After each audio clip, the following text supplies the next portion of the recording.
ওয়াশিংটনের জন্য সময়টা এখন মোটেও ভালো যাচ্ছে না।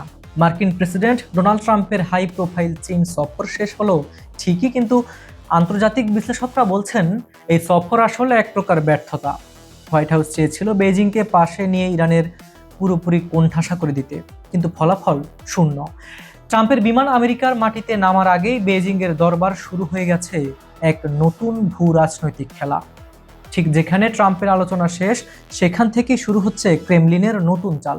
মার্কিন প্রেসিডেন্ট বিদায় নিতেই ঘোষণা এলো এবার বেইজিং যাচ্ছেন রাশিয়ার প্রেসিডেন্ট ভ্লাদিমির পুতিন।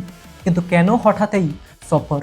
এটা কি শুধুই দ্বিপাক্ষিক বাণিজ্য, নাকি মার্কিন চাপ থেকে ইরানকে বাঁচাতে এক বিশাল সুরক্ষা কবচ তৈরি করা? পুতিন আগেই স্পষ্ট করে দিয়েছেন ইরানের জন্য যে কোনো কিছু করতে প্রস্তুত রাশিয়া। এবার হয়তো সেই কথারই বাস্তব প্রমাণ দিতে চীনের মাটিতে পা রাখছেন এই রুশ পরাশক্তি। মধ্যপ্রাচ্যের আকাশে এখন যুদ্ধের কালো মেঘের ঘন ঘটা, আর এই আগুনের মাঝেই চীন ও রাশিয়ার অক্ষশক্তি আরও দৃঢ় হচ্ছে। চীন তো সরাসরি বলেই দিয়েছেন যে এই অশান্তির জন্য দায়ী মূলত ওয়াশিংটনের এক পেশে নীতি। এই চরম উত্তেজনার মুখে পুতিনের বেইজিং সফর একটি মস্ত বড় বার্তা। বার্তাটি খুবই পরিষ্কার। আমেরিকা চাইলে এখন আর ইরানকে মুছে দিতে পারবে না। রাশিয়া, চীন আর ইরানের এই নতুন সমীকরণই এখন বিশ্ব রাজনীতির মূল কেন্দ্রবিন্দু। ইরান সংকট নিয়ে ট্রাম্প যতই পরিকল্পনা সাজান না কেন, পুতিন শি জিনপিং এর যুগলবন্দি শেষ হাসি হাসতে যাচ্ছে বলেই মনে হচ্ছে। রাশিয়া যাচ্ছে, চীনও প্রস্তুত।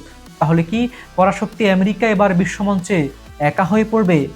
মধ্যপ্রাচ্যের ভাগ্য কি এবার পুরোপুরি মস্কো আর বেইজিং এর হাতে চলে যাচ্ছে? উত্তরটা হয়তো খুব শীঘ্রই বিশ্ববাসী দেখতে পাবে। বিশ্ব রাজনীতির এমন চাঞ্চল্যকর এবং ভেতরকার বিশ্লেষণ আরও আগে পেতে চ্যানেলটি সাবস্ক্রাইব করুন এবং বেল আইকনটি চেপে রাখুন। আজ এই পর্যন্তই। আমি হাবিবুর রহমান নিশান এখানে বিদায় নিচ্ছি। দেখা হচ্ছে পরবর্তী ভিডিওতে। ততক্ষণ সুস্থ থাকুন, ভালো থাকুন। আল্লাহ হাফিজ।